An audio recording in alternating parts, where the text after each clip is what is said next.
Taigi, Gintarai, kokiam turnyrui ruošiatės? Gal pasakykite tiem, kurie dar nežino ir kada jis vyks. Ruošiamės rugsėjo mėnesį Šiauliuose įvyksiančiam UEFA moterų čempionų lygos turnyrui.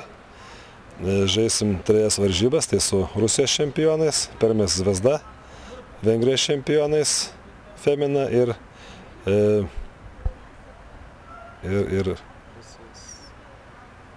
Farerų salų.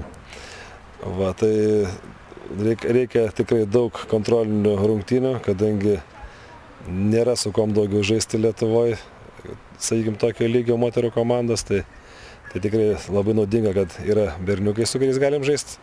Šitie 93 gimimo jau 15 metų šiek tiek mums per stiprus, bet aš manau, kad tiek Rusijos, tiek Vengrijos komandos bus panašaus pajėgumo kaip šitie vaikinai ir mums labai naudinga su jais pažaisti. Aš manau, kad prašysim trenerių, kad ir sekančią savaitę dar sužaistumėm su jais.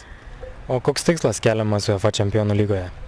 UEFA čempionų lygoje, aišku, tikslas gali būti vienas išeiti į kitą etapą, bet tai turbūt realiai vertinu situaciją, kad Permės Zvezda tai komanda, kurioje tik tais Rusijos ir Ukrainos rinktinės žaidėjas, tai turbūt šitą barjerą bus be galo sunku peršokti, bet manau, kad Farerus privalom apžaisti, o su Vengrais pakovosim dėl 2 vietos pogrupėje.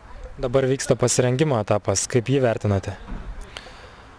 Pasirengimas vyksta sklandžiai, taip kaip ir planavom, prieš tai savaitę stovyklavom Latvijos pajūrį. Tai, kad merginos dabar gal šiek tiek atrodo pavargę, nes tai buvo dideli fiziniai krūviai.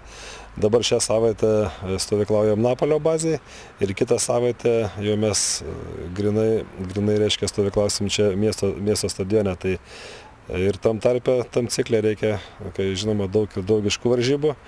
Bet noriu pasakyti, kad birželio 30 dieną, šeštadienį, žaisim ir Baltijos lygos pusfinalio rungtynės su Talino Flora. Tai bus ir oficialios vienos svarbiausių rungtynių šiais metais. O šiame sezone Gintra turi ir pirmųjų legionierių Lietuvos istoriją. Kaip prezidentas vertina jų žaidimą? Legionieriai gal ir atsirado mano iniciatyva. Tai 2 merginos iš Azerbaidžano rinktinės ir 2 merginos iš Latvijos rinktinės. Jos tikrai sustiprino mūsų komandą vienareikšmiškai. Tai vedantieji žaidėjai, ypatingai norėčiau išskirti tiek Ane Alekperova iš Azerbaidžano, reiškia, ir Guna Abolina iš Latvijos komandos, kurios tikrai mus patems, manau.